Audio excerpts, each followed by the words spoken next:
Sir, we're rolling. Oh, sorry. Please go ahead.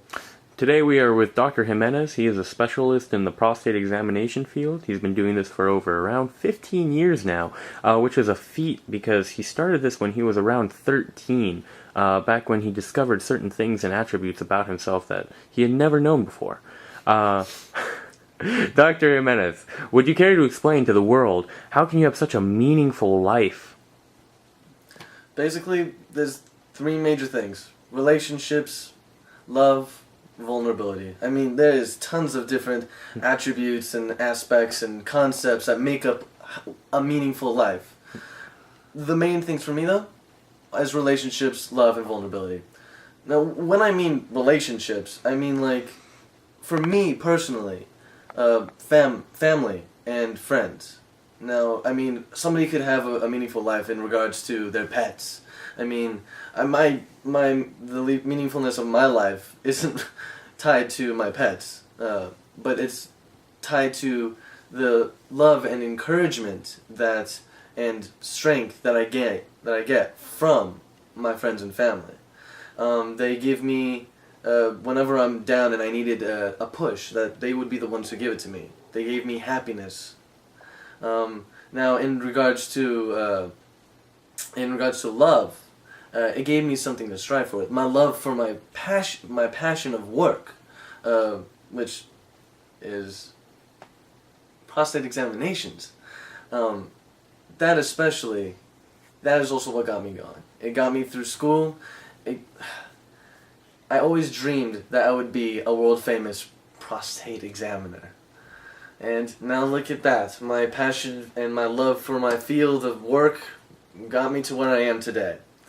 And then thirdly is vulnerability.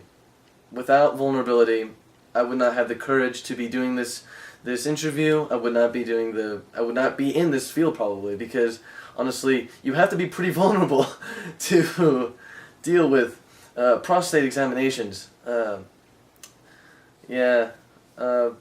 Other than that, vulnerability is key to strengthening your will, so to speak. Interesting. Dr. Jimenez, I would like to ask, firstly about relationships. You say that your family and friends are there and that,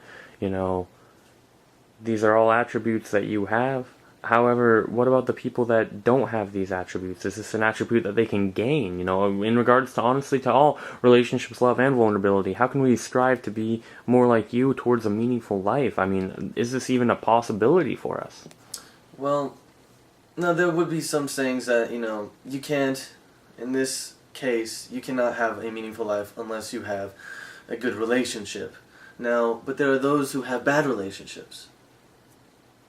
Well, in that case, even bad relationships, there's still two types. There's the healthy kind of bad relationship, and then there's the unhealthy kind of bad relationship. All of these kind of relationships, now good relationships are normally healthy, and bad relationships would be broken into two. There's the healthy relationships where you can get out of a bad relationship and make it still something that you can strengthen yourself on. If it's a bad relationship that's unhealthy, that you're ultimately destroying yourself, well then you can still change that and you can still get away from that. Now, other people can still have relationships that will help benefit the meaningfulness of their life. Let's say you were a hermit and you were living in the woods and you were by yourself. Well, you would still need some sort of relationship, some sort of connection to something else that would keep you going. Now, it doesn't necessarily, in my belief, have to be with another person. I mean, that hermit could have a relationship to nature. That's my belief on that regards. Fair enough. All right. Dr. Jimenez, I noticed that your shirt says Carpe Diem, which, if I recall, means seize the day.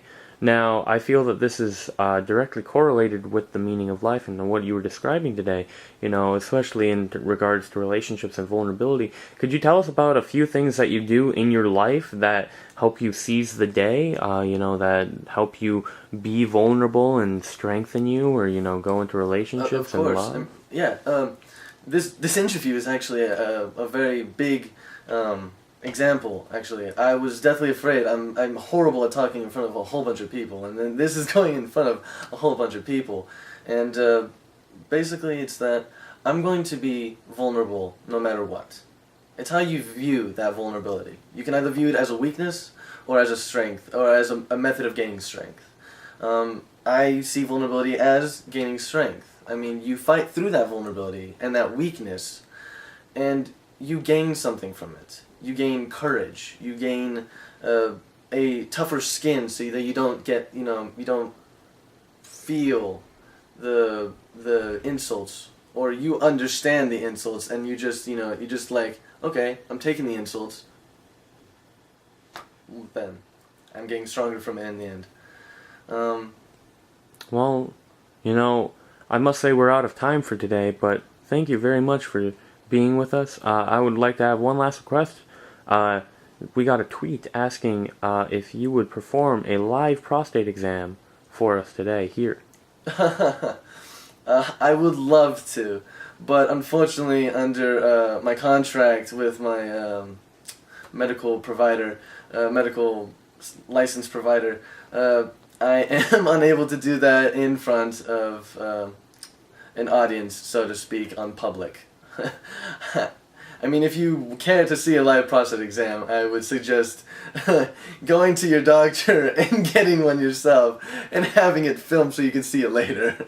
But other than that, I'm sorry, I can't do that. Alright, fair enough. Thank you for your time, and, maybe again one day we'll bring you back to learn the meaning of prostate exams. Of course. Anyway, have a wonderful night, everyone. Thank you very much. Goodbye.